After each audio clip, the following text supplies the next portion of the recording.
सामईन मोहतरम, क्या कश्मीरी वाकई बनी इसराइल की औलाद है? 200 साल पुराने मुशाहबात क्या कहते हैं? अगर आज आप किसी मुअर्रिख, माहिर आसार कदीमा या जीनियात के माहिर से पूछें कि क्या कश्मीरी बनी इसराइल की औलाद है, तो शायद वो कहें कि इसका कोई कतई सबूत मौजूद नहीं।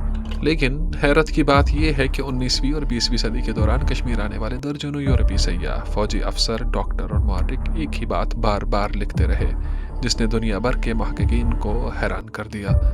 वो सब तकरीबन एक ही मुशाहिदा बयान करते रहे। कश्मीरियों के चेहरे, उनकी नाकें, उनकी आंखें, उनके लिबास और उनकी मजमूई शख्सियत उन्हें कदीम इब्रानियों यानी बनी इसराइल की याद दिलाती थी। क्या ये सिर्फ इत्तेफाक था या फिर इन मुशाहिदात के पीछे कोई तारीखी हकीकत छुपी हुई थी? आज की किस्त में हम किसी नज़रिए को साबित या रद्द नहीं करेंगे।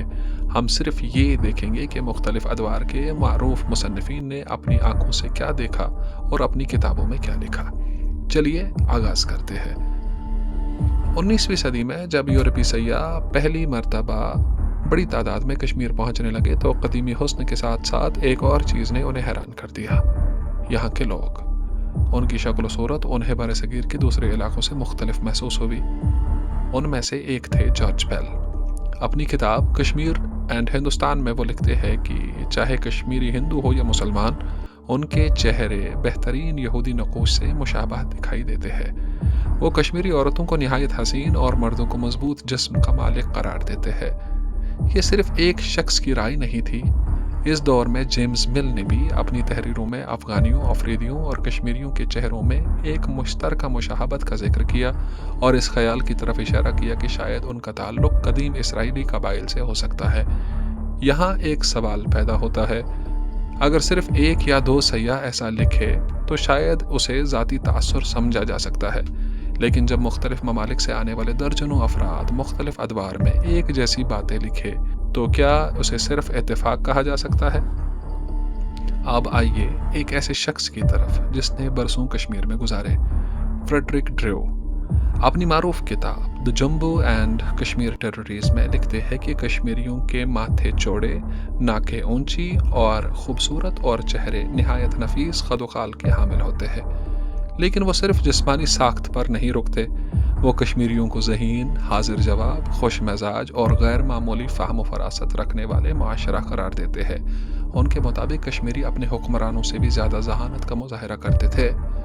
चंद बरस बाद सर वॉल्टर लॉरेंस कश्मीर के बरतानवी रेजिडेंट बने। उन्होंने अपने मशहूर किताब द वैली ऑफ कश्मीर में लिखा है कि कश्मीरियों की कमानदार नाक उनकी सबसे नुमाया जिस्मानी खसूसियत में से एक है। इसी दौरान C.E. टेंडल बिस्को, जिन्होंने बरसों कश्मीर में तालीम के मैदान में काम किया, अपनी किताब Kashmir in sunlight and shade में लिखते हैं कि कश्मीरियों की अक्सरियत की नाकें इब्रानी तर्ज की मालूम होती है और यही वजह है कि बाज़ लोग उन्हें बनी इसराइल की नस्ल करार देते हैं। यहाँ तक कि मारूफ हिंदुस्तानी मुअर्रिख वी रंगाचार्य ने भी अपनी किताब the history of Muslim India में इस नज़रिए का जिक्र किया और लिखा कि बाज़ मुहक्किकीन कश्मीरियों को यहूदी नस्ल करार देते हैं। लेकिन शायद सबसे दिलचस्प बयान निकोलाई मोनची का है।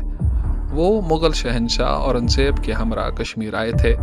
अपनी याददाश्त में वो एक मकामी रवायत नकल करते हैं। वो लिखते हैं कि कश्मीर में ये रवायत मशहूर थी कि बनी इसराइल के कुछ कैदी यहाँ आकर आबाद हो गए थे। मनोची ने ये भी वाज़िह किया कि कश्मीर में उन्हें यहूदी मज़हब का कोई वजूद नज़र नहीं आया, लेकिन उनके मुताबिक यहाँ के लोगों के चेहरों में ऐसी बहुत सी खसूसियात थी जो उन्हें इसराइलियों की याद दिलाती थी। इसी तरह जॉर्ज फॉस्टर जब कश्मीर पहुंचे तो उन्होंने लिखा कि यहाँ के लोगों के चेहरे, लिबास और रोज़मर्रा ज़िंदगी देखकर उन्हें ऐसा महसूस हुआ जैसे वो किसी यहूदी बस्ती में दाखिल हो गए थे। ये सिलसिला यही ख़त्म नहीं हुआ। A.F. Night, C.L. Lambert, H.W. Below और G.T. वाइन और सर फ्रांसिस यंग हस्बैंड समेत मुतअद्दिद मुसन्निफीन ने अपनी किताबों में तकरीबन एक जैसे मुशाहिदात कलमबंद किए हैं। किसी ने कश्मीरियों की ऊंची कमानदार नाकों का जिक्र किया, किसी ने उनकी गहरी आंखों का, किसी ने दाढ़ियों की साख्त का और किसी ने औरतों के लिबास को कदीम इब्रानी लिबास से मुशाबह करार दिया। حتیٰ کہ جونو نے ایشیا میگزین میں شائع اپنے مضمون میں لکھا ہے کہ کشمیری کسانوں کے چہرے انہیں اس خالص ترین یہودیوں سے بھی زیادہ عبرانی محسوس ہوئے جنہیں انہوں نے اپنی زندگی میں از خود دیکھا تھا۔ اب اصل سوال سامنے آتا ہے، کیا جسمانی مشابہت کسی قوم کی اصل ثابت کرنے کے لیے کافی ہے؟ آج کے بیشتر مورخین اس کا جواب نفی میں دیتے ہیں۔ ان کے مطابق شکل و صورت دلچسپ اشارہ ضرور ہو سکتی ہے، لیکن کسی قوم کی اصل جاننے کے لیے صرف چہرے کا کافی ہونا نہیں۔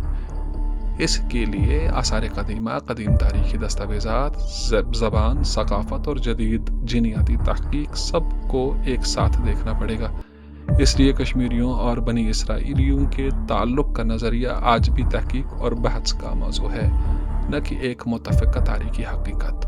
تو کیا 200 برسوں تک مختلف مصنفین صرف ایک ہی اتفاق کو بار بار لکھتے رہے، یا پھر واقعی اس نظریے کے پیچھے کوئی تاریخی حقیقت موجود ہے جسے ابھی مکمل طور پر سمجھانا باقی ہے؟ اگلی قسط میں ہم ان تاریخی روایات، مقامی داستانوں، قدیم کتب اور جدید ڈی این اے تحقیقات کا جائزہ لیں گے تاکہ معلوم کیا جا سکے کہ اس نظریے کے حق اور مخالفت میں سب سے زیادہ مضبوط دلائل کیا ہے۔ فی الحال سماعت کے لیے بہت شکریہ۔